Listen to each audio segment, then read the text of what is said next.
When gods wage war, mountains crumble and seas boil. When they clash in anger, the very fabric of reality trembles. The Greek pantheon housed deities of unimaginable power. Beings who could reshape continents with a gesture and command forces that mortals could barely comprehend. But among these mighty Olympians and primordial powers, 5 stood above the rest. These are the strongest gods in Greek mythology, ranked by their raw power, cosmic authority, and legendary feats that shook the foundations of existence itself. Number 5. Poseidon, the Earthshaker. The brother of Zeus and lord of all waters commands a power so vast that his anger could drown entire civilizations beneath tidal waves, and his rage could split the earth itself. Poseidon, whose very title Earthshaker speaks to his devastating abilities, controlled not just the seas, but the stability of the ground beneath mortal feet, making him one of the most feared and respected deities in the Greek pantheon.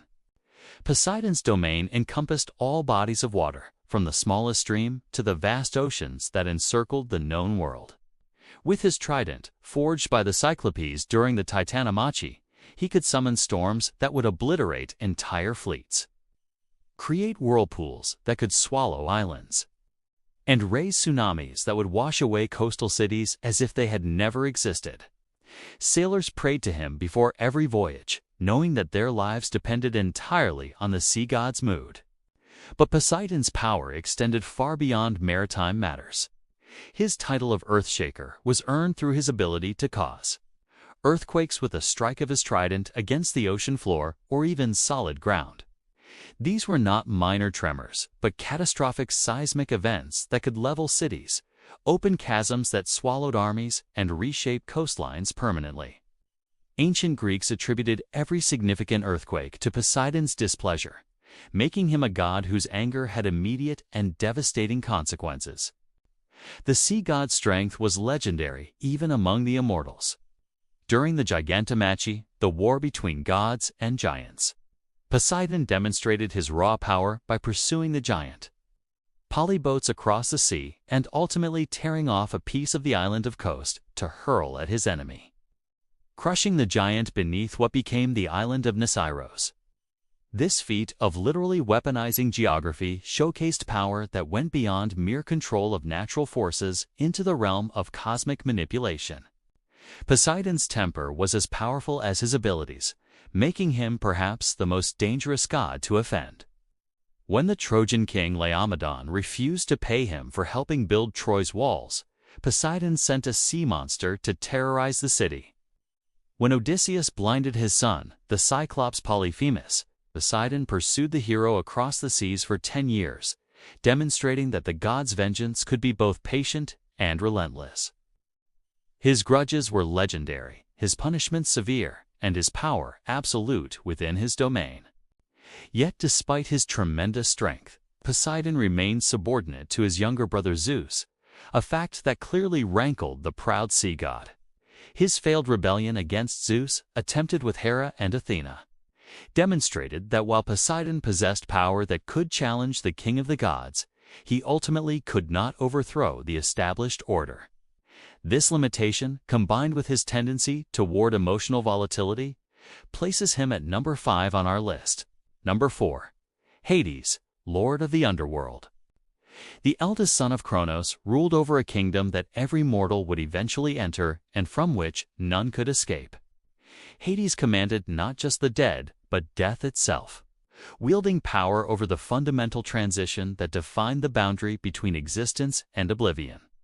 His domain was vast beyond mortal comprehension, and his authority within it was absolute and unchallengeable, even by Zeus himself.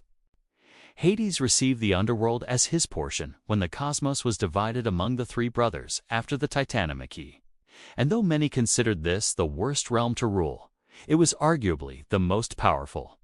While Zeus commanded the sky and Poseidon the seas, Hades governed the destination of every living soul, accumulating subjects constantly as mortality took its inevitable toll.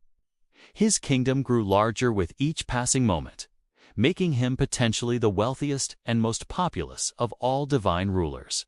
the Helm of Darkness forged by the Cyclopes and given to Hades during the war against the Titans, granted him the power of invisibility so complete that even other gods could not detect his presence. This weapon allowed Hades to move unseen through any realm, to witness any event, and to strike without warning. During the Titanomachy, he used this helm to infiltrate the Titans' armory and steal their weapons, contributing decisively to the Olympians' victory. But Hades' true power lay in his absolute dominion over death and the dead. Once a soul entered his realm, even Zeus could not command its release without Hades' permission. When Orpheus descended into the underworld to reclaim his wife, Eurydice, when Heracles was sent to capture Cerberus, when Theseus attempted to kidnap Persephone, all had to negotiate with Hades because his authority within his own kingdom was supreme and unchallengeable. The god of the dead commanded legions of supernatural beings, including the Furies, who punished oathbreakers and criminals, and the countless spirits of the departed who could be summoned to serve his will. His three-headed dog Cerberus guarded the gates of the underworld, ensuring that none left without permission. The 5 rivers of the underworld Styx, Acheron, Phlegethon, Cocytus, and Letheich possessed unique properties that Hades could manipulate to reward or punish souls according to their deeds in life. Hades was also among the wealthiest of the gods, as all precious metals and gems came from beneath the earth, technically within his domain. The ancient name Plauton, meaning rich one, reflected this aspect of his power. His wealth was not merely material, but strategic, as control over precious resources gave him influence over the world above, even from his underground kingdom. Unlike his brothers, Hades rarely intervened in the affairs of the living, preferring to rule his realm with stern but fair justice. This restraint should not be mistaken for weakness, however. When he did act, as when he abducted Persephone to be his queen, his power was sufficient to challenge even Demeter's wrath and force a compromise that affected the entire world through the creation of the seasons. His patient, methodical nature, combined with his absolute authority over death, places him at number 4. Number 3. Athena, goddess of wisdom and war. Born fully formed from Zeus's head, already wearing armor and wielding weapons, Athena represented a unique combination of intellectual brilliance and martial prowess that made her one of the most formidable deities in the entire pantheon. She was the goddess who could defeat enemies through superior strategy when brute force failed, who could outthink opponents who possessed greater raw power, and whose tactical genius made her invaluable in every conflict the gods faced. Athena's birth itself was an act of tremendous power, when Zeus swallowed the titaness Metis to prevent the birth of a son who would overthrow him. He did not eliminate the threat, but absorbed it. The resulting headache was so severe that Hephaestus had to split Zeus's skull with an axe, from which Athena emerged fully grown and ready for battle. She was literally born from the mind of the most powerful god, inheriting his authority while adding wisdom that even Zeus sometimes lacked. In warfare, Athena was the supreme tactician, the goddess who turned the tide of battles through brilliant strategy rather than mere force. During the Trojan War, her interventions were decisive, guiding Greek heroes, protecting her favorites, and manipulating events to ensure Greek victory. She understood that war was not merely about strength, but about positioning, timing, and the intelligent application of force. Her military wisdom made her more effective than Ares, the god of war itself, whom she defeated in combat through superior skill. The goddess's intelligence extended far beyond military matters into all realms of wisdom, craft, and civilization. She taught mortals the arts of weaving, shipbuilding, and countless other skills that elevated humanity from barbarism to culture. She was patron goddess of Athens, the city that would become the intellectual and cultural center of the ancient world, and her guidance helped make it the birthplace of democracy, philosophy, and Western civilization itself. Athena possessed several powerful divine artifacts that amplified her already formidable abilities. The Aegis, sometimes described as a shield and sometimes as a cloak, bore the head of Medusa and could inspire terror in enemies or protect against any attack. Her spear never missed its mark, and her armor was impenetrable. These weapons, combined with her strategic genius, made her nearly invincible in combat. The goddess's influence over other deities was remarkable. Zeus trusted her above all his other children, allowing her privileges that even his wife, Hera, did not enjoy. She could wield his thunderbolts in his absence, sit upon his throne, and speak with his full authority. This unique relationship gave Athena political power within the divine hierarchy that few others possessed, making her not just personally powerful, but institutionally influential. Athena's wisdom manifested in her ability to see long-term consequences and plan accordingly. While other gods acted on impulse and emotion, she calculated outcomes and positioned herself advantageously. This foresight, combined with her combat prowess and her father's favor, made her a goddess who could achieve through intelligence what others could not accomplish through brute strength. Her combination of power and wisdom secures her position at number 3. Number 2. Kronos, the Titan King. Before Zeus ruled from Olympus, before the current order of gods held sway, there was Kronos, Lord of the Titans and King of the Cosmos during the legendary Golden Age. His power was so vast that he ruled unopposed for ages. And his eventual defeat required the combined efforts of multiple gods, supernatural allies, and a 10-year war that nearly destroyed creation itself. Even overthrown and imprisoned, his shadow loomed over the Olympic age as a reminder of powers that predated the current gods. Kronos was not merely strong, but represented a different order of divine power altogether. As a Titan, he embodied the raw, primal forces that shaped the cosmos before civilization and order were imposed upon them. His very nature was more fundamental and elemental than that of the Olympian gods who would eventually overthrow him, making him a force of nature as much as a conscious being. The weapon that defined Kronos was his adamantine sickle, given to him by his mother Gaia and used to castrate his father Uranus, separating earth from sky and ending the previous divine regime. This blade could cut through anything, even divine flesh, and its use to overthrow. Uranus demonstrated that Kronos possessed both the power and the ruthlessness necessary to challenge cosmic authority. The violence of his ascension foreshadowed the violence of his eventual fall. As King of the Titans, Kronos commanded powers over time itself, his very name related to Chronos, the Greek word for time.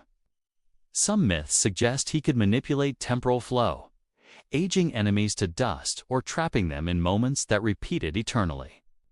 This dominion over one of reality's most fundamental aspects made him terrifyingly powerful. As time is the force that eventually claims all things except the gods themselves. Kronos' paranoia about being overthrown led him to swallow his own children, an act that required power sufficient to imprison gods within his own body while keeping them alive but helpless. This feat demonstrated that his strength extended beyond physical might into metaphysical control, the ability to contain and suppress other divine beings. Only Zeus, hidden and raised to maturity, would prove capable of reversing this imprisonment. The Titanomachy itself, the 10-year war between Kronos' Titans and Zeus's Olympians, demonstrated the magnitude of Kronos' power. The conflict lasted a decade precisely because Kronos and his fellow Titans were so immensely powerful that even with the Cyclopes' weapons and the Hecatonchires' strength, the younger gods struggled to achieve victory. Mountains were leveled, seas boiled, and the earth itself was scarred by battles between beings whose power could reshape continents. Even in defeat and imprisonment in Tartarus, Kronos retained enough power to inspire fear in his conquerors. Zeus and the Olympians took extensive precautions to ensure the Titans remained bound, knowing that their escape could threaten the entire cosmic order. Some myths speak of Kronos eventually being released and sent to rule the Isles of the Blessed, suggesting that even Zeus recognized that completely destroying such a fundamental power was impossible or unwise. Kronos represents the old order, the primal powers that existed before civilization. Law and justice imposed structure upon the cosmos. His strength was absolute and unquestioned during his reign, and the fact that it required a coalition of gods, monsters, and supernatural weapons to overthrow him speaks to the magnitude of his power. Only one being surpassed him, and that brings us to number 1. Number 1. Zeus, king of the gods. At the peak of divine power stands Zeus, the god who overthrew the Titans, established the Olympian order, and maintained supremacy over gods and mortals alike through a combination of overwhelming force and strategic brilliance. His thunderbolts could reduce mountains to rubble. His word became law across all creation, and his authority was acknowledged by every being from the highest heaven to the deepest depths of Tartarus. Zeus's rise to power reads like a catalogue of impossible achievements. Born as the youngest child of Kronos, hidden on Crete to escape his father's infanticide, raised in secret by nymphs and protected by warriors, Zeus grew to maturity with a singular purpose: to free his siblings and overthrow the seemingly invincible Titan king. The fact that he succeeded where failure seemed certain speaks to a destiny written into the fabric of fate itself.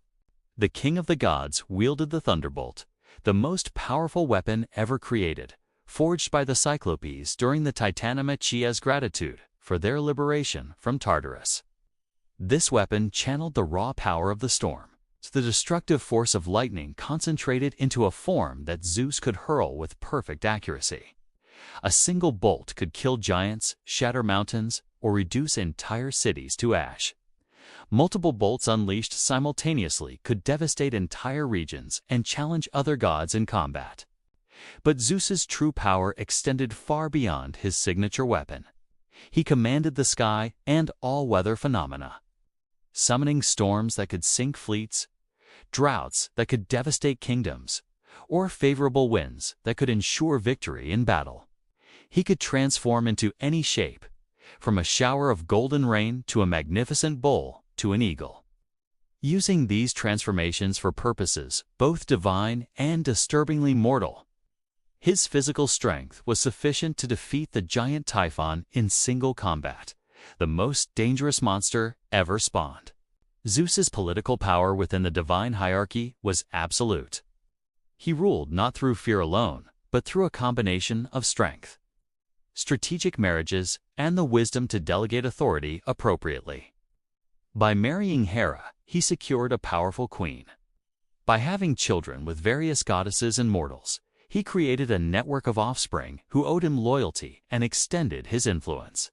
By allowing other gods to rule their own domains, he prevented the resentment that unchallenged tyranny would generate. The king's role as enforcer of oaths and guarantor of justice gave him power that transcended mere physical strength. When beings swore by the river Styx, breaking such oaths brought Zeus's personal punishment. He served as the ultimate arbiter of divine disputes, and his judgments, while not always perfectly just, were final and unchallengeable. This made him not just physically powerful, but institutionally supreme. Zeus survived multiple challenges to his authority through a combination of power and cunning. When Hera, Poseidon, and Athena attempted to bind him, he was freed by the Hecatonchire Briareus and punished the conspirators severely enough to deter future rebellions. When the giants rose in revolt, he led the gods to victory through a combination of direct combat and strategic alliances with mortal heroes. When Typhon threatened Olympus, Zeus fought the monster to a standstill and ultimately trapped it beneath Mount Etna. The scope of Zeus's responsibilities matched his power. He maintained cosmic order, enforced the division of the realms established after the Titanomachi, protected supplicants and guests through the sacred laws of hospitality, and ensured that fate's decrees were fulfilled even when they conflicted with his personal desires. He ruled not just the gods, but served as the ultimate guarantor that the cosmos itself would continue functioning according to divine law. Zeus's power was tempered by wisdom hard-earned through experience and, some myths suggest, through swallowing Metis, the tightness of wisdom, thereby absorbing her counsel permanently. He learned from the mistakes of his father and grandfather, ruling with enough flexibility to prevent the kind of resentment that led to their overthrows. He understood that true power required not just the strength to conquer, but the wisdom to govern effectively. The king of the gods was not without flaws. His numerous affairs caused endless complications. His temper could be as destructive as his thunderbolts, and his justice sometimes reflected divine politics rather than absolute fairness. But his power remained unquestioned, his authority supreme, and his position at the apex of Greek mythology secure. He was the god who defeated the Titans, who established the order under which all others lived, who maintained stability across the cosmos, and whose very name became synonymous with divine power itself. From Mount Olympus, Zeus surveyed all creation with eyes that could see anything, anywhere. His will shaped destinies, his power moved worlds, and his reign defined an entire age of divine governance. While other gods possessed tremendous strength in their specific domains, Zeus commanded authority that transcended any single realm, making him master of sky, arbiter of fate, enforcer of justice, and king of kings. In the pantheon of Greek gods, none were stronger, none more powerful, none more supreme than Zeus, the thunderer, the cloud gatherer, the father of gods and men.